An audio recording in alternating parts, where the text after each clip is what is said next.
Welcome to the Beau Show. At CPAC in Dallas this past weekend, I had the great blessing of being able to sit down with one of the keynote speakers, Ben Carson, who was the former Secretary of Housing and Urban Development in the Trump administration and also a renowned neurosurgeon.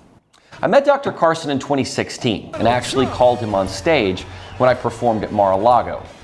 Dr. Carson has a genteel and very kind and compassionate way about him, while also being very scholarly and wise, true to his years of medical experience. I knew I wouldn't have very much time with him, but I wanted to know more about his time at HUD, as well as why we have seen such a rise in violence all across our nation. Sharing the same faith as Dr. Carson, I wanted to know more about how faith guides him and how he sees America's current dilemma. We also discussed his new nonprofit as well and what he hopes to accomplish in this new chapter. I hope you enjoy our conversation as much as I did.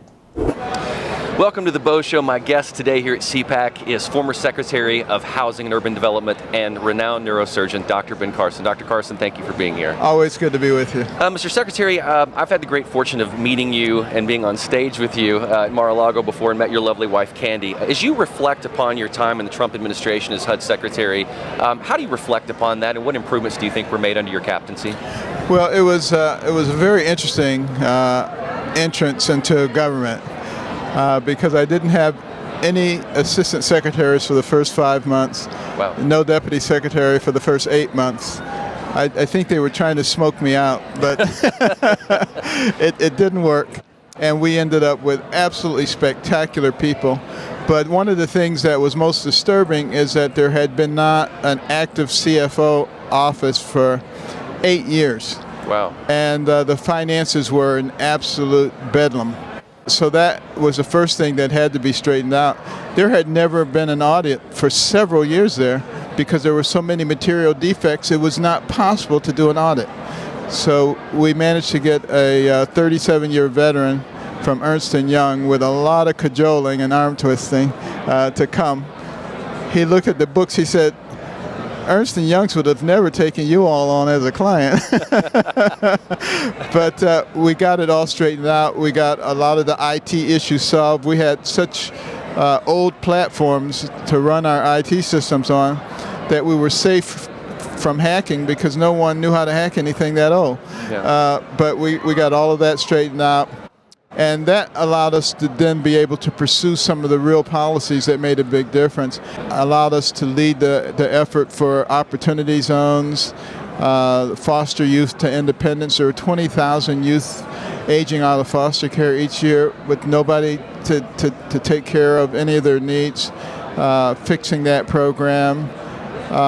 Affordable housing and putting together the task force to remove the barriers to affordable housing. Mm-hmm. There were a lot of wonderful things that we were able to do, and coordinating with many of the other agencies made it much easier to get those things done. Excellent. You know, Dr. Carson, I know you're a deep man of faith. I'm a Christian as well. And I'm just wondering, from your perspective, you see the road America's going down. Have we become what Matthew 16:26 says, which is, for what will it profit a man if he gains the world but loses his soul? Do you think we're becoming faithless and soulless? I think we're rapidly going down that path.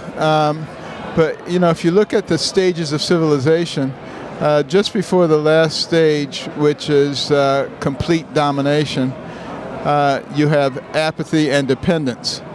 And those were what were going on in our society. But the left is moving so rapidly that they're actually waking people up. I think it's not what they intended, but it's having the opposite effect. It's actually waking people up. That apathy is turning into activism. And I believe that that's what will save America. And that's why we won't go down the same path as Venezuela and others that have done this. We've obviously seen there's so much crime, rising crime right now, homicide. I feel like that's a matter of the heart, but how do you see it, and what can we do about that? Well, we just have to use a little bit of logic and common sense. If you're going to allow criminals to come into a store and just take up to $900 and something worth of stuff and walk out, why wouldn't they continue to do that? And why wouldn't they continue to do worse things than that? If you're going to allow people to riot and loot in Seattle and Portland and places, and then just let them go, and in New York City, just let them go. Yeah. Of course you're going to have an increase in those kinds of crimes. You don't have to be a rocket scientist to figure that out. Or a neuroscientist, for that matter, neurosurgeon, actually. Exactly. Your next big passion project is the American Cornerstone Institute. Tell me about that and what you aim to do. Well, I figured after the November elections last year that I would finally get a chance to retire. But about 3 weeks later, it became clear that we were rapidly going off the cliff. Some of the policies that were being adopted, just crazy. Yeah. And I said I wouldn't be able to enjoy myself playing golf all day. So there were several outstanding people at HUD, and we got together, no salary, put together this institute. And it's based on the cornerstone principles that allowed America to go from nowhere to the pinnacle of the world in record time. And that would be faith, number one cornerstone, Yep. which teaches you how to interact with your fellow man. Says love your neighbor, not cancel your neighbor. Thank you. It would be liberty, Yep. which is one of the major cornerstones and reasons that people came to America. Things like freedom of speech. Now, some people say we still have freedom of speech, but if it's imposed by big tech and the media, with the compliance of the government, it's the same difference. And we're getting people to understand that. And then community.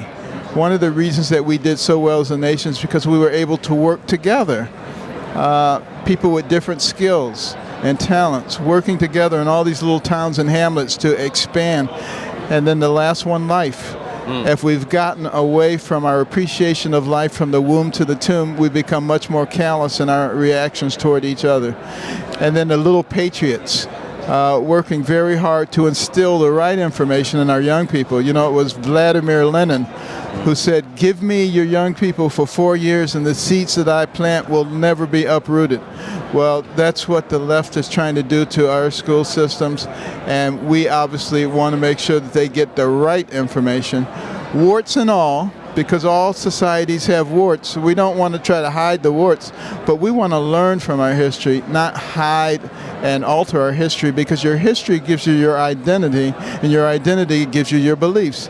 And if you wipe that out, who are you? What do you believe? We've got to do better than that. We have a lot to be proud of. And things like the 1619 Project, Yeah. which try to base everything on slavery and make it seem like the United States is the worst place because we had slavery. They don't tell the whole truth. The truth is, slavery has been a part of humanity since there were societies. There are actually more slaves today than there were in 1863 when the Emancipation Proclamation came forth, and we are the nation that actually fought a civil war to end it. Right. We need to be telling the right narrative here. And finally, one little maybe blurb about the Carson Scholars Fund. Tell me a little bit about that. Well, the Carson Scholars Fund recently celebrated its 10,000th scholarship. Incredible. And we will shortly be celebrating our 250th reading room. But, the whole ideal is to reward not only academic excellence, but humanitarian qualities. We want leaders who are not only smart, but who care about other people. Mr. Secretary and Dr. Ben Carson, thank you so much for joining me on the Beau Show today, and Absolutely, your a pleasure. passion and your heart. Thank you. Sir.